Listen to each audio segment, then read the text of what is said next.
gorngv, lesson number 17, English to you, Mien.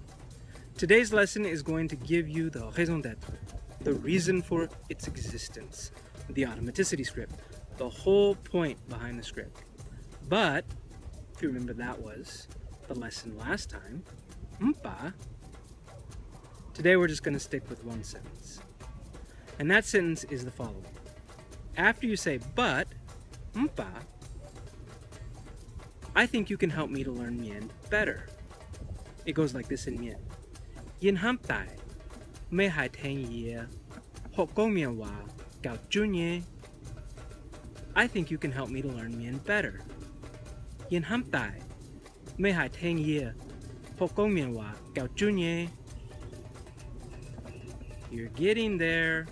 One lesson left, and the script will be complete, and then we'll put it all together, and you'll see how to jump into the next part after that. This is a good thing.